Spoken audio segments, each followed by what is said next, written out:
Alors, c'est sûr que la présence des jeunes adultes est je dirais, un signe d'espérance pour nos aînés.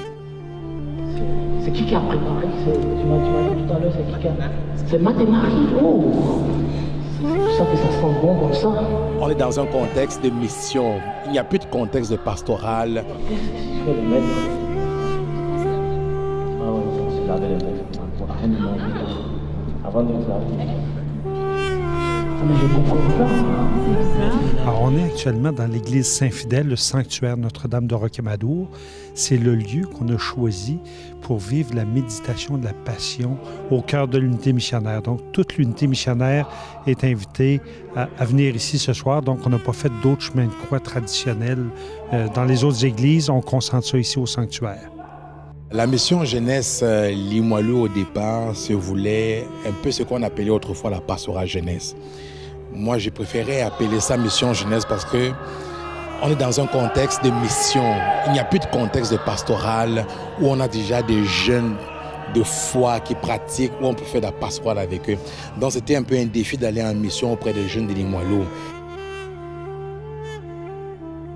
Véronique a essuyé le visage de Jésus parce que Véronique aime vraiment Jésus. Donc, sur le chemin, elle avait pitié de lui. Donc, elle a essayé de essuyer son visage et voilà.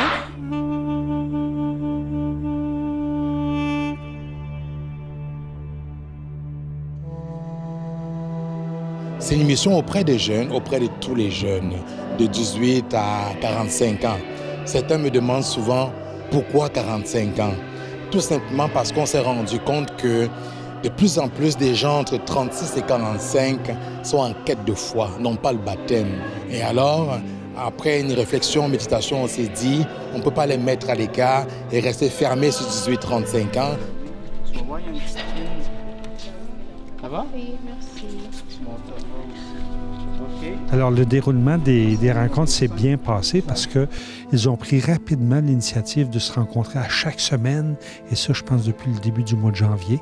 Alors, c'est quand même à travers les études, le travail et tout ça, et donc, ils ont été très réguliers. Évidemment, il s'est vécu des crises à l'interne, ça fait partie de la vie pastorale, d'apprendre à gérer les tensions. Aussi, quand on fait des rôles, bien, il y a des gens qui veulent avoir plus de place, moins de place, etc. Donc, c'est un cheminement pour le groupe. Puis en même temps, c'est de montrer la vitalité de la jeune génération qui investissent nos églises de la Basse-Ville et de Limoilou. Tu ne me laveras pas les pieds, s'il te plaît, s'il te plaît. Toi, tu es un grand maître. Pourquoi me laves-tu les pieds? Tu ne me laveras pas les pieds. Non, jamais, maître.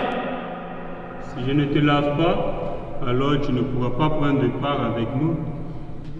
Alors, Rabbi maître, pas seulement mes pieds, mais aussi mes mains et ma tête.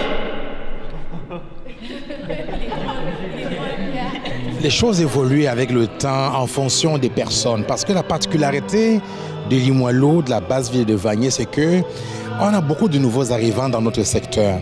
C'est des personnes qui arrivent pour les études, pour le travail comme nouveaux arrivants. Parfois, c'est des familles, des jeunes couples, mais qui ne restent pas longtemps.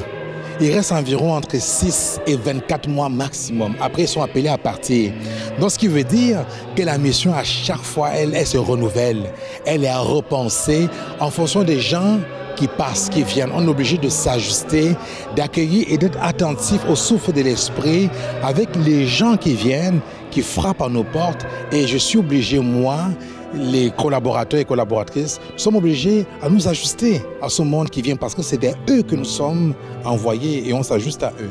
Alors, c'est sûr que la présence des jeunes adultes est je dirais, un signe d'espérance pour nos aînés. De voir qu'ils s'impliquent, sont intégrés, sont ici au cœur de nos activités. On a développé avec eux aussi une pastorale estivale. Alors, ça a ouvert de nouvelles portes. Puis les gens se réjouissent là, de sentir qu'il y a une relève au niveau de la foi.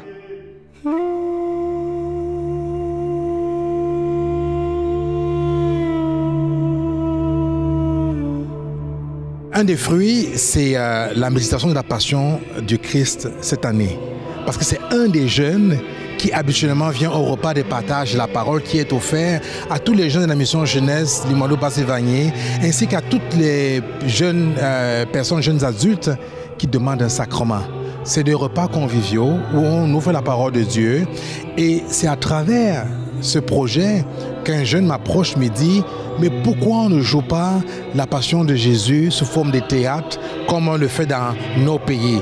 Je lui demande « C'est quoi ton pays ?» Il me dit « Côte d'Ivoire ». Je dis « Mais as-tu le goût de le faire, de rassembler les autres jeunes et partir ce projet ?» Il m'a dit « Oui ». J'ai dit « Mais à une condition, c'est que je ne m'en mêle pas, c'est que ça ne retombe pas sur moi.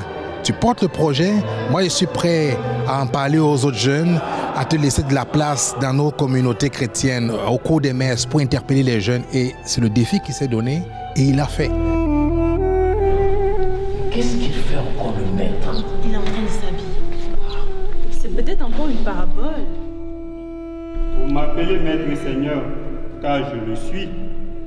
C'est donc moi le Seigneur et le Maître qui vous ai lavé les pieds.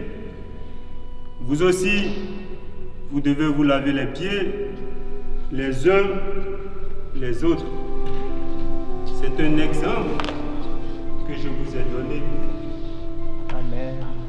J'en ai parlé parce que, lorsque j'étais en Côte d'Ivoire, je jouais la Passion du Christ. Et puis, quand je suis arrivé ici, j'ai vu que entre jeunes, ça allait bien se faire dans l'église. Il fallait une activité pour rassembler les jeunes et tout. Donc, c'est dans ce sens-là que j'ai interpellé l'abbé Léandre pour cela et puis ensemble avec les jeunes, on a travaillé là-dessus.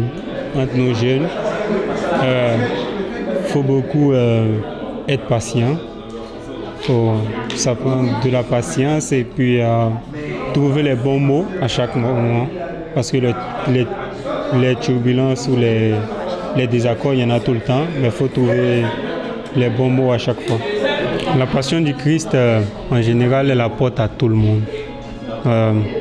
Mais pour les jeunes ici qui ont beaucoup encore à apprendre, ça leur apporte beaucoup dans le sens où ils méditent sur le fait que Jésus, il se livre pour nous, mais pas seulement Jésus, c'est nous qui nous livrons à la vie à chaque instant, à chaque moment, à chaque circonstance. Et pour les jeunes, il est important de le savoir pour ne pas qu'à chaque circonstance, à chaque situation, ils trouvent le moyen plaisir de faire le mauvais choix parce que la vie est teintée de cela. Donc il faut toujours trouver du réserve, prendre de la patience et puis s'accorder avec la passion, c'est-à-dire se livrer quand il le faut au bon moment.